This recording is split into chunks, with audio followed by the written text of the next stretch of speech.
नमस्कार मित्रांनो, मी वसंत साळकर आणि तुम्ही पाहताय मराठी अड्डा यूट्यूब चॅनल।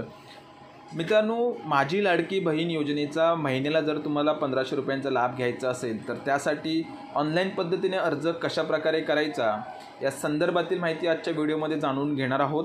बऱ्याच लोकांचे असे मेसेजेस येत आहेत की नारी शक्ती दूत ॲप जो आहे तो आता व्यवस्थित चालत नाही आहे किंवा ऑनलाईन अर्ज जे आहेत ते घेतले जात नाही आहे। तर मित्रांनो, माझी लाडकी बहीण योजनेचे ऑनलाईन अर्ज करण्यासाठी आता नवीन वेबसाईट पोर्टल जे आहे ते सुरू करण्यात आलेले आहे। या पोर्टलवरती कशा प्रकारे तुम्ही अर्ज करू शकता या संदर्भातील लाईव्ह प्रोसेस आता आपण आजच्या व्हिडिओमध्ये जाणून घेणार आहोत। चॅनलवरती मित्रांनो नवीन असाल तर चॅनलला आत्ताच सबस्क्राईब करून ठेवा, सोबतच आमच्या टेलिग्राम ग्रुपला सुद्धा जॉईन करा जेणेकरून अशा नवीन अपडेटची माहिती तुम्हाला भेटत जाईल। चला तर मग मित्रांनो व्हिडिओला आपण सुरू करूया। मित्रांनो, अर्ज करण्यासाठी सर्वात आधी तुम्हाला गुगलवरती येऊन ladkibahin.maharashtra.gov.in या वेबसाईटवरती यायचं आहे। याची लिंक मित्रांनो मी खाली तुम्हाला डिस्क्रिप्शन बॉक्समध्ये दिलेली आहे। मित्रांनो, ह्या वेबसाईट पोर्टलवरती आल्यानंतर काहीसा अशा प्रकारचा इंटरफेस जो आहे तो तुम्हाला पाहायला भेटणार आहे। तर यामध्ये योजनेची माहिती, आवश्यक कागदपत्र काय काय असणार आहेत त्या संदर्भातील माहिती आहे। अर्ज करण्यासाठी तुम्हाला इथे अर्जदार लॉग इन या पर्यायावरती क्लिक करायचं आहे। इथे आल्यानंतर तुम्हाला तुमचा मोबाईल नंबर व पासवर्ड टाकायचा आहे। इथे हा जो कॅप्चा दिलेला आहे तो कॅप्चा या बॉक्समध्ये इथे भरून तुम्हाला लॉग इन बटनावरती क्लिक करायचं आहे। मित्रांनो, तुमचं जर लॉग इन बनवलेलं नसेल किंवा क्रिएट झालेलं नसेल तर इथे खाते तयार करा हा जो पर्याय आहे त्यावरती क्लिक करून तुम्हाला तुमचं लॉग इन जे आहे ते क्रिएट करून घ्यायचं आहे। मी इथे ऑलरेडी लॉग इन बनवून घेतलेलं आहे, त्यामुळे मी आता इथे मोबाईल नंबर आणि पासवर्ड टाकून हा जो कॅप्चा आहे ते या बॉक्समध्ये भरून लॉग इन बटनावरती क्लिक करत आहे। तर मित्रांनो, तुम्ही इथे पाहू शकता OTP जो आहे तो तुमच्या आधार लिंक मोबाईल नंबरवरती इथे आलेला असेल तर OTP इथे आपल्याला भरून घ्यायचा आहे। तर मित्रांनो, तुम्ही इथे पाहू शकता आपण OTP भरून घेतलेला आहे। OTP भरून झाल्यानंतर आपल्याला व्हेरीफाय OTP या बटनावरती इथे क्लिक करायचं आहे। तर मित्रांनो, तुम्ही इथे पाहू शकता OTP व्हेरिफिकेशन सक्सेसफुल अशा प्रकारचा एक मेसेज जो किंवा एक पॉपअप जो आहे तो तुम्हाला इथे पाहायला भेटणार आहे। तर मित्रांनो, तुम्ही इथे पाहू शकता अतिशय महत्त्वाची अशी माहिती आहे, नीट लक्ष देऊ नये का। OTP व्हेरीफाईड झाल्यानंतर इथे अर्जदार महिलेचे नाव जे आहे ते ऑटोमॅटिक इथे येणार आहे। तुम्हाला इथे नाव जे आहे ते टाईप करायची गरज भासणार नाही। त्यानंतर इथे खाली पाहू शकता वडील किंवा पतीचे नाव जे आहे ते तुम्हाला इथे निवडून भरून घ्यायचं आहे। तर मी आता इथे पती सिलेक्ट करून पतीचे नाव जे आहे ते इथे भरून घेतोय। तर तुम्ही इथे पाहू शकता संबंधित महिलेच्या पतीचे नाव जे आहे ते इथे भरून घेतलेलं आहे। इथे खाली स्क्रोल करायचं आहे। मित्रांनो, महिलेचे लग्नापूर्वीचे नाव टाकण्याची कोणतीही गरज नाही आहे। ज्या ज्या ऑप्शनसमोर इथे स्टार मार्क केलेलं आहे ती माहिती भरणं इथे अनिवार्य असणार आहे। आता वैवाहिक स्थिती जी आहे ती तुम्हाला इथे निवडायची आहे। त्यामध्ये महिला जर विवाहित असेल तर विवाहित, अविवाहित किंवा विधवा किंवा घटस्फोटित जर असेल तर त्यासमोर तुम्हाला इथे क्लिक करायचं आहे। तर मी आता इथे विवाहितवरती क्लिक करतोय। तुम्ही पाहू शकता अर्जदार महिलेचा आधार क्रमांक टाकून व्हेरीफाय केल्यानंतर जन्मतारीख जी आहे ती इथे ऑटोमॅटिक आलेली आहे। खाली पाहू शकता आपण महाराष्ट्रात जन्माला आला आहात का। जर संबंधित महिला जर महाराष्ट्रात जन्माला आली असेल तर तुम्हाला इथे होय या पर्यायावरती क्लिक करायचं आहे।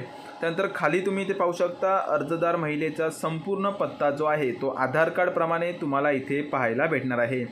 त्यामध्ये आपल्याला तालुका, जिल्हा व गाव जे आहे ते आता इथे निवडायचं आहे। तर संपूर्ण माहिती मी इथे भरून घेतोय मित्रांनो। तर मित्रांनो, तुम्ही इथे पाहू शकता अर्जदार महिलेचा पत्ता जो आहे तो इथे सविस्तर भरून झालेला आहे। त्यानंतर इथे खाली मोबाईल नंबर जो आहे तो भरून घेतलेला आहे। मित्रांनो, सिक्युरिटी रिझनमुळे इथे माहिती जी आहे ती ब्लर केलेली आहे, पण तुम्हाला सांगितल्याप्रमाणे संपूर्ण माहिती जी आहे ती भरून घ्यायची आहे। खाली आल्यानंतर तुम्ही इथे पाहू शकता शासनाच्या इतर विभागामार्फत राबविण्यात येणाऱ्या आर्थिक योजनेचा लाभ घेत आहात का। जर तुम्ही घेत असाल तर इथे होयवरती क्लिक करायचं आहे अथवा तुम्हाला नाही पर्याय जो आहे तो इथे निवडायचा आहे। त्यानंतर खाली आल्यानंतर तुम्हाला अर्जदार महिलेचे बँक तपशील जे आहे ते इथे भरून घ्यायचं आहे। सुरुवातीला बँकेचं संपूर्ण नाव, त्यानंतर बँक खातेधारकाचं नाव येणार आहे, बँक खाते क्रमांक आणि बँक खाते क्रमांकाची पुष्टी करा अशी जी माहिती आहे ती तुम्हाला इथे भरून घ्यायची आहे। म्हणजेच बँक खाते क्रमांक तुम्हाला पुन्हा एकदा इथे भरून घ्यायचा आहे आणि IFSC कोड जो आहे मित्रांनो तो तुम्हाला इथे संपूर्ण भरून घ्यायचा आहे। तर ही संपूर्ण माहिती जी आहे ती मी आता इथे भरून घेतोय। तर मित्रांनो तुम्ही इथे पाहू शकता संबंधित महिलेचं बँक तपशील जे आहे ते आपल्याला इथे भरून झालं आहे। आता आपले बँक खाते आधार कार्डशी जोडलेलं आहे का, एक लक्षात ठेवा मित्रांनो, तुमचं जर आधार कार्ड तुमच्या बँकेशी लिंक नसेल तर तुम्हाला ह्या योजनेचा लाभ भेटणार नाही आहे। त्यामुळे तुम्ही ज्या बँकेचे डिटेल्स इथे भरणार आहात त्या बँकेला तुमचं आधार लिंक असणं इथे गरजेचं आहे। तर आता मी इथे होय पर्याय सिलेक्ट करतोय। त्यानंतर मित्रांनो खाली आल्यानंतर तुम्ही इथे पाहू शकता तुम्हाला डॉक्युमेंट्स जे आहेत ते इथे सबमिट करायचे आहेत। तर त्यामध्ये तुम्ही इथे पाहू शकता सुरुवातीला तुम्हाला अधिवास प्रमाणपत्र किंवा जन्म प्रमाणपत्र किंवा शाळा सोडलेल्याचा दाखला किंवा मग 15 वर्षापूर्वीचे रेशन कार्ड, 15 वर्षापूर्वीचे मतदार ओळखपत्र यापैकी कोणताही एक कागदपत्र जो आहे तो आता इथे जोडून घ्यायचा आहे। त्यानंतर खाली तुमच्याकडे जर पिवळे किंवा केशरी रेशन कार्ड असेल तर तुम्हाला इथे होय बटनासमोर इथे टिक करायचं आहे आणि हमीपत्र जे आहे ते हमीपत्र अपलोड करून इथे अर्जदाराचा फोटो जो आहे तो अपलोड करायचा आहे। मित्रांनो फॉर्म सबमिट करण्या अगोदर एक महत्त्वाची अशी गोष्ट आहे ती मी तुम्हाला पुढे सांगणार आहे, त्यामुळे व्हिडिओ स्किप न करता शेवटपर्यंत नक्की पहा। तोपर्यंत मी हे जे सगळे डॉक्युमेंट्स आहेत ते इथे जोडून घेतोय। तर मित्रांनो डॉक्युमेंट्स अपलोड केल्यानंतर तुम्ही इथे पाहू शकता फाईल अपलोड सक्सेसफुली अशा प्रकारचा एक पॉपअप आहे तो तुम्हाला वरती पाहायला भेटणार आहे। तर मित्रांनो तुम्ही इथे पाहू शकता सर्व कागदपत्र जे आहेत ते इथे मी अपलोड करून घेतलेले आहेत। तुम्ही पाहू शकता कागदपत्राच्या समोर इथे व्ह्यू फाईल हा जो पर्याय आहे त्यावरती क्लिक करून तुम्ही अपलोड केलेला डॉक्युमेंट्स जो आहे तो इथे पाहून घेऊ शकता। तर अशा प्रकारे सर्व कागदपत्र आपले इथे भरून झालेले आहेत। मित्रांनो एक लक्षात ठेवा, हमीपत्राचा फोटो अपलोड केल्यानंतर सुद्धा तुम्हाला ह्या बॉक्समध्ये इथे क्लिक करून घ्यायचं आहे आणि क्लिक केल्यानंतर इथे खाली स्वीकारावरती तुम्हाला क्लिक करून घ्यायचं आहे। संपूर्ण माहिती मित्रांनो व्यवस्थित भरून झालेली आहे का एकदा व्यवस्थित चेक करून घ्या। फॉर्म सबमिट केल्यानंतर परत तुम्हाला याच्यामध्ये करेक्शन करणं कठीण होणार आहे। तर संपूर्ण माहिती व्यवस्थित आपण भरून घेतलेली आहे। आता सबमिट पर्यायावरती आपल्याला इथे क्लिक करायचं आहे।